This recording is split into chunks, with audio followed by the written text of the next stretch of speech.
It's time for your weekly dose of nostalgia with the 80s and 90s uncensored. I am Milo Dennison. And I'm Jamie Fenderson, and today we're going to talk about Ghostbusters!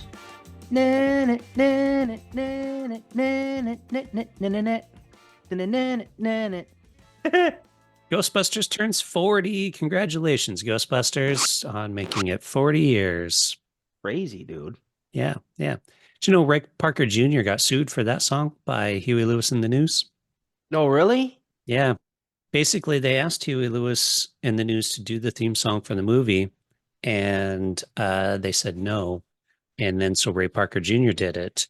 And apparently there's something in the beat that's similar to a Huey Lewis song or something, close enough to where they sued him and ended up settling out of court or something like that. I think Huey Lewis was just butthurt because he knew he should have made the song. That's Yeah, why he did Back to the Future the year later, right? that's exactly why. Yeah, he's like, oh man, I should have done that. Ray Parker Jr. got nominated for Grammy, he got nominated for an Oscar, all kinds of stuff. Yeah.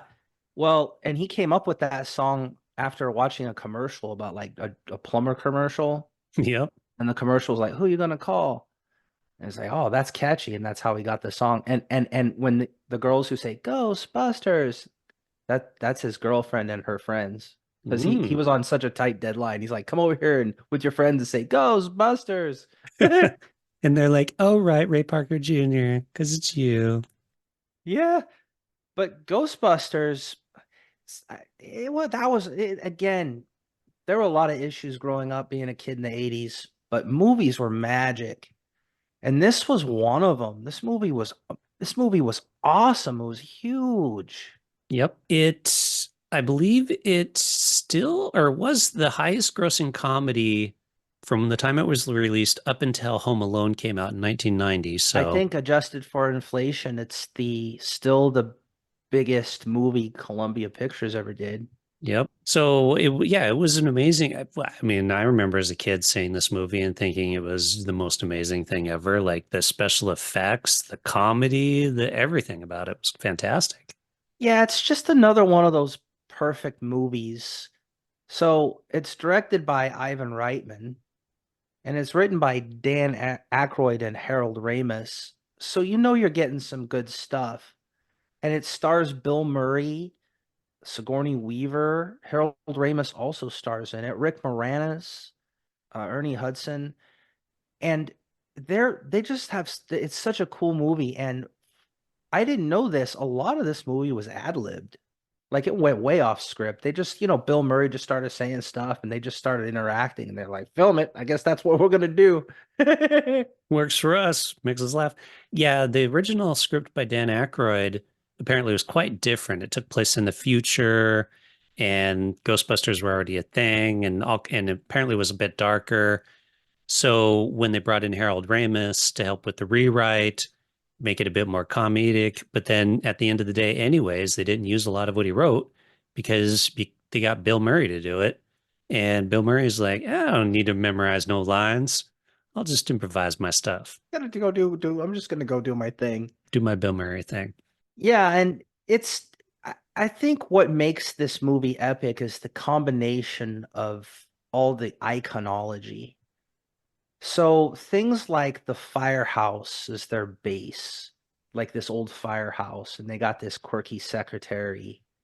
And they have these jetpacks that like fire atomic beams with their Ghostbuster suits, and they're going around trying to blast these ghosts with their atomic jetpacks, right? And their traps. They use the traps to try to catch the ghosts. Mhm. And things like even the Ghostbuster symbol where it's the no ghost symbol where it's the ghost, but it's got the no thing around him. He's like, ah. And even like the song and the car when it comes out, it's the special Ghostbusters car. Everything is just comes together perfectly. And of course, the Stay Puft Marshmallow Man at the end. Yeah, He's a it's so bad cool. guy. But he's also kind of cool because he doesn't exist, but you kind of believe that he could exist. They had a number of Stay Puft Marshmallow Man suits that cost $20,000 each, and they were all Expensive stuff. destroyed because they were actually like literally like destroying the suits. But the Stay Puft Marshmallow Man and Slimer.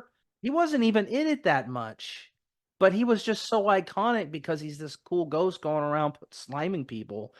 And Hmm. that's why you have Ecto Cooler and stuff named after Slimer. Slimer was huge and he had like what 5 minutes of airtime. Barely. And they didn't even call him Slimer. He didn't get the name Slimer until the animated series, The Real Yeah, Ghostbusters. they called him like Onion Head or something, right? On the set. He didn't even have actually he wasn't even supposed to be as big as he was. No, yeah, Onionhead and John Belushi, they kind of called him John Belushi as well in honor of John Belushi, their friend, who was originally supposed to play the role of Peter Venkman. Then he died. And the whole when Slimer's just like gorging on the buffet, that's from Animal House, John Yep. Belushi. That's yep. Yeah, it was originally supposed to have a very different cast. So, like we mentioned, John Belushi was supposed to play Peter Venkman. Harold Ramis wasn't supposed to be in it. He decided to do it after he got involved in the rewrite process and was like, hey, I can play this character. Eddie Murphy was actually supposed to be in it as well, and he was supposed to have a much more expanded role, but I think he went and did Beverly Hills Cop instead, and he didn't really want to be in an ensemble movie. He kind of wanted to be the star, and it worked out. Yeah, I mean, Beverly Hills Cop, another iconic film. Yeah, that see that a lot of times you think, oh man, they turned down the role of a lifetime. But actually, like Beverly Hills Cop was like right there with Ghostbusters at the Yeah, box office, and it was all him. So it was probably a good move. Eddie's not too, I mean, he wasn't too dumb back then. He started getting silly later, but back then he could kind of he kind of knew what was up. yeah, he was making great film choices back in the day. Good combination, and yeah. So, and then of course that role went to uh, Ernie Hudson, Ernie Hudson. Thanks. who came in like in the middle of the movie, really. Well, that's why, because they took all the good Eddie Murphy lines and gave them to Bill Murray and others. And then Ernie Hudson was kind of like, okay, well, let's still kind of have this character, but not make him as much of a big character. Have you seen Ernie Hudson lately, though? That dude is in good shape. Yeah, He's like 78, 79, something like that. And you look at him, the dude looks like he's ripped. Ernie's a Like, stud. he's such a stud. He totally is. Yeah. But the special effects were really good. And it's interesting because I guess this was so tight, like the deadline was so tight to get it out by summer '84 that a lot of the effects were, I guess, were not finished. And they were really worried about it, but it didn't matter. Like people didn't care that much because I guess they were good enough. And I guess you could still see wires sometimes, and there's still some like unfinished effects, but I think it probably works because it's a comedy and it's kind of a fun thing. So even if you have some unfinished stuff, it still kind of works for a comedy, for a kind of a fun movie, right? Yeah, if they were going for like serious horror or science fiction, that kind of stuff would have really stood out. But the fact that it is a comedy, you're not really paying attention to it. You accept the fact that the special effects are kind of cheesy. But I think they worked. Anyways, even when I watched it. Even when I watch it now, I still like it. Yeah, and they got the new, I haven't seen any of the new Ghostbuster reboot stuff because I'm not interested, but I there was this video online where they were comparing that one where, hey, let's change the four dudes to four chicks Oh, and Four Girls, have, yeah. but they had some special effects like comparisons. They're like the special effects are actually not even as good in the new movie as it was in the old '84 one. So what are you doing here? Yeah, I watched it, the 2016 one, and it wasn't good. And the thing is, like, people are like, oh, because it was all women. It was like, no, it just wasn't good. It wasn't funny. No, And but you're sexist. It's actually good because you're just sexist, dude. That's what it is. yeah, that's what people are trying to say. But no, Because it's we not can good. gaslight you that way, right? Yeah. Oh, no, you can't have criticism because we have like people of color or LGBTQ or women. So if you don't like the movie, it's because It's you're because I'm sexist or sexist. racist and homophobic and all this stuff. It just wasn't. but it's unnecessary, right? Because here's the deal. This is one of those perfect. The 80s had a number of just perfect movies. This is one of those perfect movies. It Hmm. spawned the cartoons and everybody remember 1984, like half the kids were in the Ghostbusters outfit during Halloween, right? Oh yeah, yeah. And the cartoon was actually really big. The And cartoon was Ghost really well done. Yeah, so Ghostbusters was big, it was iconic. It brought together all the great actors and writers, and it had fun special effects. All the improvised, half of it was the writing, but the other half was comedians just being improvisational. And it Hmm. was just a fun movie, and it's a perfect movie. And I love it. Sigourney Weaver, around all these comedians, and she, she had to audition, but it's like, come on, this is Sigourney Weaver, let her be in the film. It's same with Well, but the thing is, this was kind of her first comedy because she had done more like horror serious or and drama stuff. This is her first kind of comedy. So so when she went to audition, she actually got up on the couch and started acting like a dog. And then they were like, "Oh, she's got it because she's she's in. If going she's for willing to do this and she's all it." in, And then it turns out she's pretty good. Probably my favorite role of Sigourney Weaver is in the Galaxy Quest, where again, yeah. she's really just this normal kind of normal woman, but she's stuck in this outrageous situation. I think she does good in that. And I think this was the role that kind of landed her in that kind of thing. Yeah, she helps ground it, but also allows the humor of the situation to be funny. And yeah, same with Galaxy Quest. They were like, Sigourney Weaver. And it's like, how, what? It's Sigourney Weaver. Come on. Of course you want her to be in Galaxy Quest. Yeah, and she just plays it really well. And I also liked Rick Moranis Yep. because he's just kind of fun and goofy whatever he does. So he was really good in this role as this nerdy dude. And then Annie Potts was great. Annie Potts was kind of their secretary. And so they're just kind of sitting in the building and she's got this fun kind of sassy New York thing going on. Ghostbusters. Tell me about your ghost busting emergency.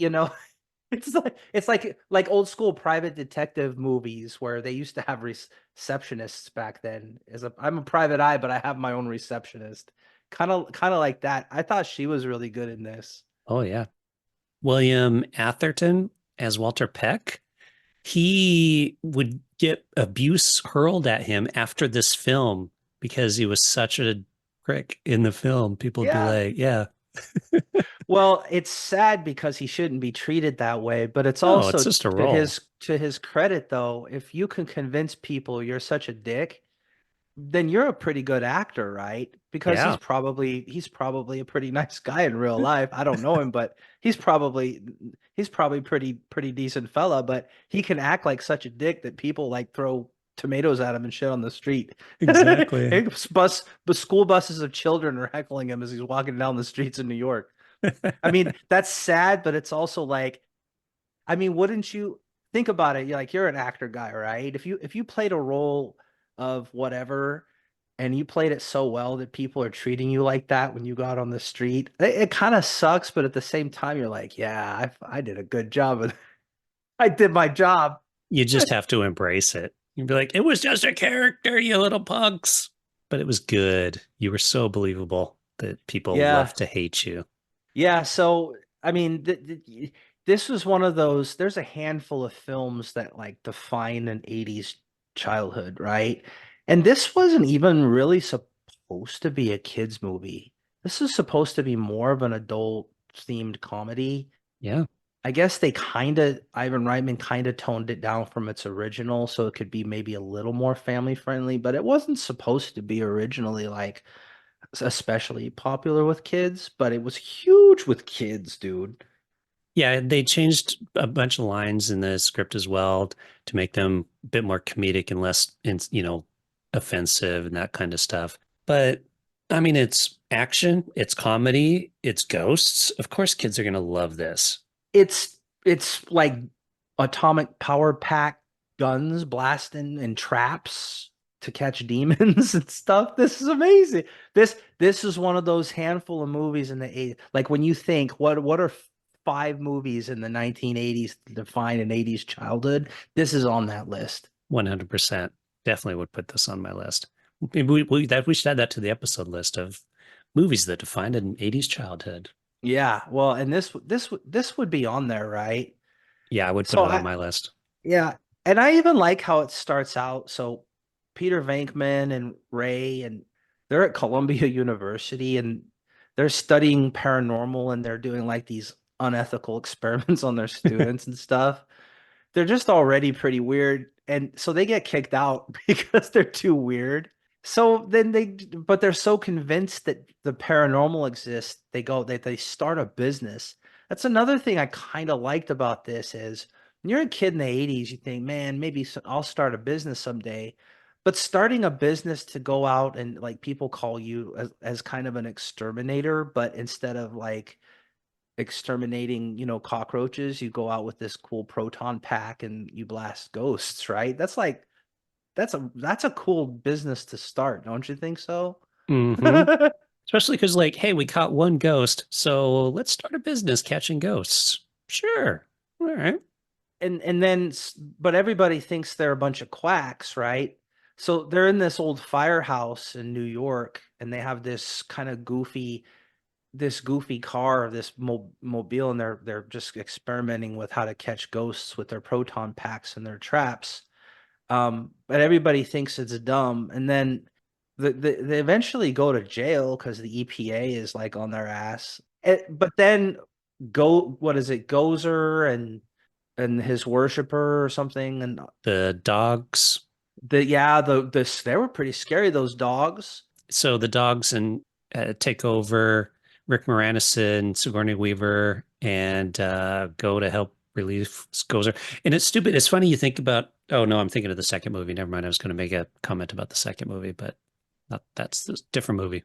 But so there's this whole bad thing. This ancient Hittite god Gozer is going to be resurrected, and all this weird stuff's happening in New York City. So then the mayor's like, "Hey, I gotta actually get these guys out of jail because they were right, and they're the only ones who know how to exterminate ghosts." So they go out, they're like blasting ghosts, and they're this cool team of Ghostbusters. How could you not like that, man? There's nothing better. And it's got the song, Who You Gonna Call? And it's got the song. That's right. That's just the icing on the cake, man. I love this movie, dude. It's such a good movie. It really is. And it, I mean, it kicked off all the movies after. We could say what we want about the sequels and reboots, but you've got the conventions. They do like themed conventions where people go and get dressed up, and they've got you mentioned costumes, you got toys, you got cartoons. It just created a whole amazingly wonderful universe off of just some silly movie that they made in the mid 80s. It's great. Yeah. I will say though, I did watch Ghostbusters Afterlife. That's the one with Paul Rudd and Jason Reitman directed it. I actually thought that one was pretty decent. Oh, that's good. Yeah, they have a little cameo by all the Ghostbusters at the end. I mean, obviously, it still doesn't hold up to the original, but it's not as bad as unfortunately the Ghostbusters reboot. Yeah, I've never seen any of them, mainly because I just don't care. I don't know I just don't care. Because here's the deal, like, I think they should come up with new stuff so that like my son's generation can have, instead of like reboots of stuff from our generation, they can have their own stuff, right? I mean, you go to the theater and it's still Jurassic Park and Ghostbusters. Like, come on. So I don't, I guess I'm out of touch with the current movie world, which is fine because there's still plenty of, like, I could go watch this movie again and be happy. You know what I mean? Oh, I love it. Like, yeah, occasionally, like the certain theaters might have like reshowings of it and stuff, and you can go down and watch. People will go down in costume and watch and stuff. It's fantastic. Yeah, so I don't need your shitty reboot because I can get my popcorn machine out, grab a Mm. 2 liter of Pepsi, and I can put the old one on, and I could be just as I'll be happy as a clam watching the old one. So that's how you know you have a good movie is I could watch this over and over again and be happy to watch it every time. I have watched it over and over again. Yeah, of course you have because it's an awesome movie and it's rewatchable as shit. It's awesome. So yeah, Hollywood makes something new. Though the Ghostbusters Afterlife, I'll also say this too: it's a sequel. It's not a reboot. So when the all-girl reboot failed, they actually created a sequel. They got to keep doing that failed. We'll do something else, but not something original. That's Hollywood now.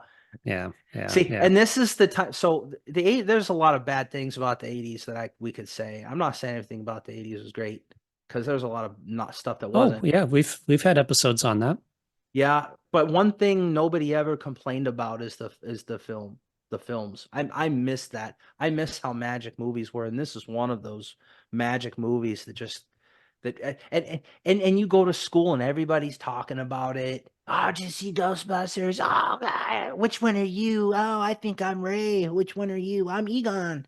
I was definitely fake, man. Come on. Yeah, and so you have that foursome thing going on. I think we ought to do another like versus thing where we talk about which Ghostbuster would date which Golden Girl or something. You know, like we did with Ninja Turtles. Boy, these Golden Girls get around, man. Yeah. But at least these are human men. So Yeah, that's that's true. cool. They're going on to humans instead of mutant turtles. Yep. But good job, everybody who made Ghostbusters from 1984, because I love this movie and it's amazing. Yeah, it's perfect combination of casting, writing, directing, special effects across the board, perfect timing, brilliant movie, 10 out of 10 every time.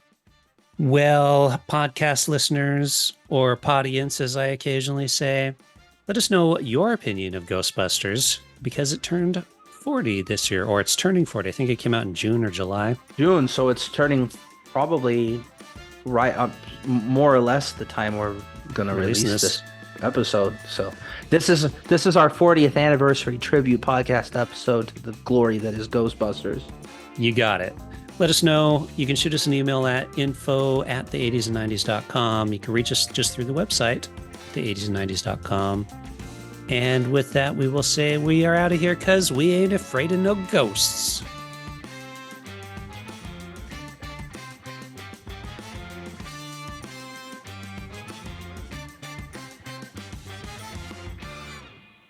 I'm afraid no ghosts.